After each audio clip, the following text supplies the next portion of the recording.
Les aventures de Berthe Poule. Livre 2. La marmite du diable. Berthe Poule et les oies bernaches avaient écouté, surprise, le chant des chilidins, en attendant le verdict du sage invertébré bleu, compagnon d'oreille de Chilidin Wawa. Le troll et l'escargot revinrent enfin et, s'adressant à Berthe Poule, « Ta première épreuve sera la plus facile. Tu dois nous dire combien nous sommes, sans pour cela nous compter. Et tes amis ne doivent pas t'aider. » »« Mais c'est idiot! Il faut bien les compter pour savoir combien ils sont !» siffla Persiflette. « Tais-toi! Laisse-moi réfléchir !» lui ordonna Berthe Poule. La fillette ferma les yeux en se tapotant le menton. Voyons comment je peux faire. Je crois que j'ai trouvé. Tous les trolls doivent se mettre en ligne. Toi, Chilidin Wawa, tu dis 1. Ton voisin dit 2. Celui qui suit dit 3. Celui d'après 4. Et ainsi de suite. Comme cela, personne ne compte, puisque chacun ne dit qu'un chiffre. Et quand vous aurez tous parlé, je saurai combien vous êtes. Ainsi fut fait. Chaque troll annonça le chiffre supérieur à son voisin, et, au bout de 10 minutes, Berthe Poule sut qu'il y avait 140 de trolls, sans les compter. Très bien. Tu as réussi la première épreuve, la plus facile. Voici donc ta deuxième épreuve. Les trolls l'amenèrent dans une clairière. Là, contre un piton rocheux, pas plus grosse que 3 chaudrons réunis, une mare bouillonnait.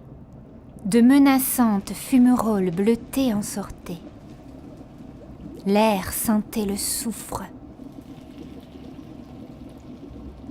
Nous appelons cet endroit la marmite du diable. Par tant de brouillard, des trolls s'y sont noyés, poussés par les sorcières. Voici un seau, Berthe Poule. Tu dois vider cette mare, ou bien la faire disparaître. Comme tu voudras. Fanfreluche s'avança. Arrête, Berthe Poule, tu vas t'ébouillanter. Il est impossible de s'approcher. Tu n'y arriveras jamais. Abandonne. Nous trouverons Père la Boule par nos propres moyens, j'en suis certaine. La fillette se sentit découragée. Fanfreluche avait-elle raison ? Faire disparaître la mare, ce n'était pas possible. Elle n'était pas magicienne, ni sorcière. Mais pouvait-elle vider toute cette eau bouillonnante sans se brûler vive, elle, si petite ? Petite ? D'accord, je suis petite. Mais pour réfléchir, on n'a pas besoin d'être grande, que je sache, se dit-elle. Elle resta silencieuse, discutant dans sa tête les différentes possibilités qui se présentaient à elle. Les oies et les trolls se taisaient, respectant son silence. La fillette leva la tête. Au-dessus de la mare, un amoncellement de rochers formait une petite avancée.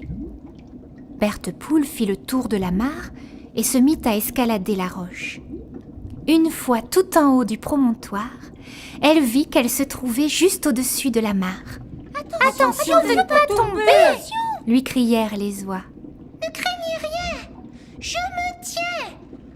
En bas, tous regardaient fixement Berthe Poule, en attendant de comprendre ce qu'elle cherchait.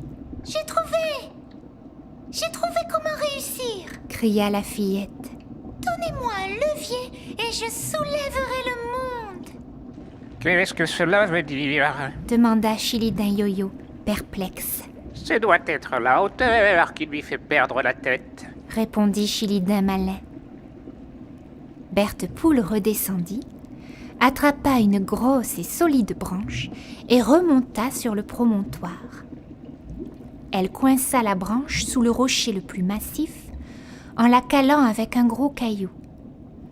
puis se pendit de tout son poids à l'autre extrémité pour faire levier.